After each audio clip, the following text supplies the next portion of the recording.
মমতা বন্দ্যোপাধ্যায়ের সঙ্গে একটা কম্পিটিশনে আসুন, হাঁটা এক্সারসাইজে। বয়স নিয়ে কথা বলেছেন, চ্যালেঞ্জ করছি। মমতা বন্দ্যোপাধ্যায়কে বয়স আর বিশ্রামে যান বলেছেন তো, এক্সারসাইজের কম্পিটিশনে আসুন, আর একটা হাঁটার প্রতিযোগিতা হোক। প্রাক্তন মুখ্যমন্ত্রী আর বর্তমান মুখ্যমন্ত্রী, হাঁটার প্রতিযোগিতা। প্রাক্তন মুখ্যমন্ত্রী আর বর্তমান মুখ্যমন্ত্রী। বর্তমান বলেছেন আগের জনের বয়স হয়েছে, বিশ্রাম নিন। তার দলের মুখপাত্র হিসেবে, তার দলের সৈনিক হিসেবে আমি বলছি, বয়স সরিয়ে রাখুন, শরীর আর মন নিয়ে বিচার করুন। এক্সারসাইজে মমতা ব্যানার্জিকে পাল্লা দিন এবং হাঁটার প্রতিযোগিতায় আসুন। আপনার মুখ থেকে আপনি বলেছেন বয়স হয়েছে, বিশ্রাম নিন।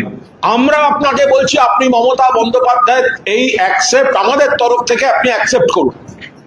সারা পৃথিবী দেখুক, সারা পৃথিবী দেখুক, সবাই লাইভ টেলিকাস্ট করুন, মিডিয়া, সোশ্যাল মিডিয়া দেখুক এক্সারসাইজ এবং হাঁটা প্রতিযোগিতা। মাননীয় মুখ্যমন্ত্রী হ্যাঁ বলুন, অত বড় বড় কথা বললেন, হ্যাঁ বলুন।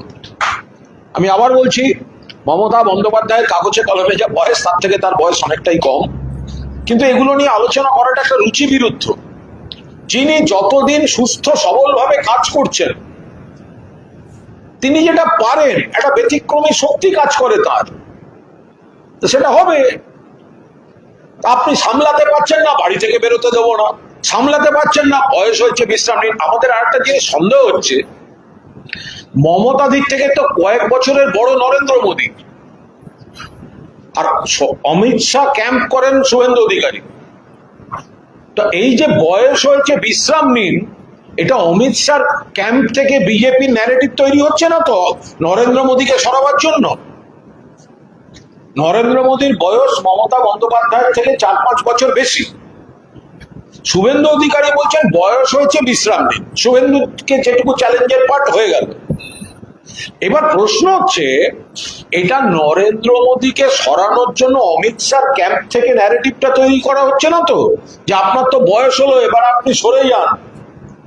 এটা হয়তো নরেন্দ্র মোদীকে সরানোর জন্য অমিত শাহ ক্যাম্প থেকে বিল্ড আপ করা হচ্ছে কিনা, সেটাও তো রাজনীতি মানে একটা সম্ভাবনার শিল্প। আর শুভেন্দু অধিকারী তো অমিত শাহের বন্ধু, অমিত শাহ বলেছেন বন্ধু। তো তাহলে অমিত শাহকে যাতে একটু খুশি করা যায় বা প্রজেক্ট করা যায়, সেই জন্য নরেন্দ্র মোদীর এগেনস্টে এই ন্যারেটিভটা তৈরি করে দেয়া, বয়স হয়েছে, বিশ্রাম নিন। শুভেন্দু হয়তো চাইছেন তারপরে অমিত শাহকে প্রজেক্ট করতে, সেইটা বেরিয়ে গেছে ওখান দিয়ে।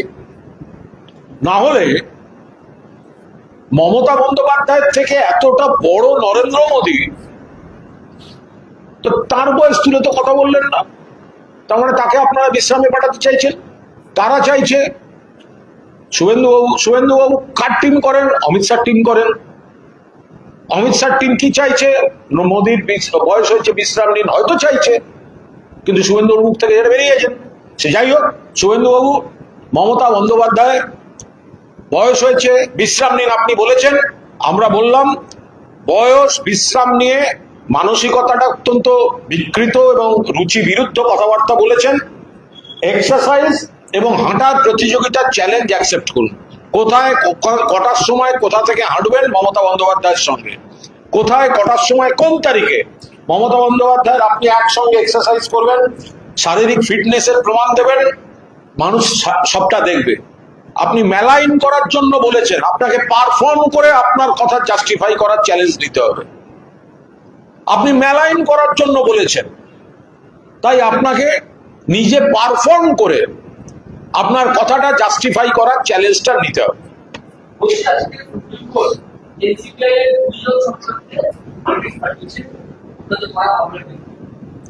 অভিষেক বন্দ্যোপাধ্যায় আমাদের এই নীতিহীন, দলবদলু, বেঈমান, গদ্দার যে ভবঘুরে সাংসদরা আছেন, তাদের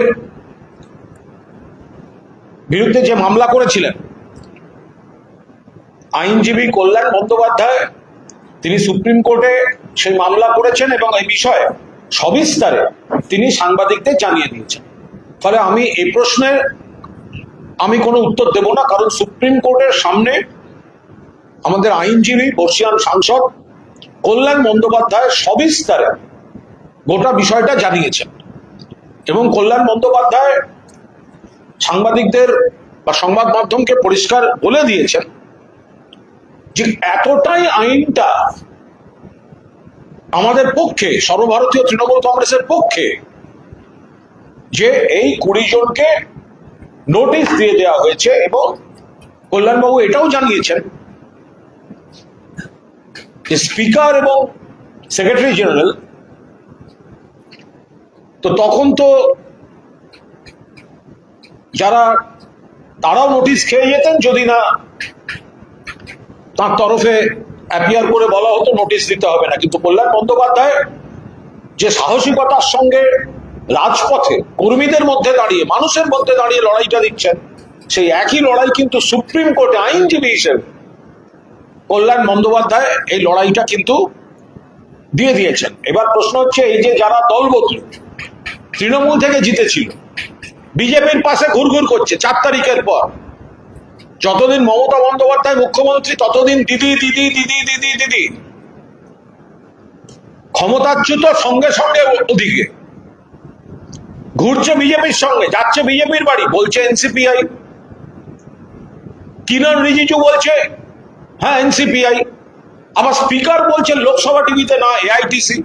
আবার কল্যাণবাবু স্পষ্টভাবে ব্যাখ্যা করে দিয়েছেন কোনো কিছুর ফয়সালা হয়নি, স্পিকার ফয়সালা করেননি, অথচ তাদের সামনে বসতে দেওয়া হচ্ছে। আবার কিরণ রিজিজু তাদের এনডিএ শরিক হিসেবে ডেকে পাঠাচ্ছেন। গোটাটা আইন বহির্ভূত, নীতি বহির্ভূত, রীতি বহির্ভূত।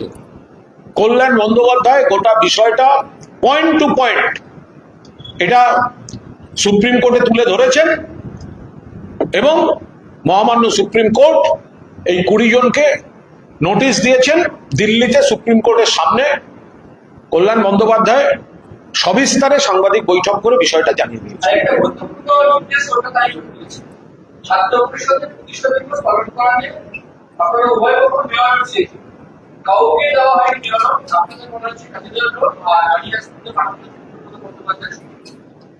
দেখুন, ক্যাথিড্রাল রোডটা,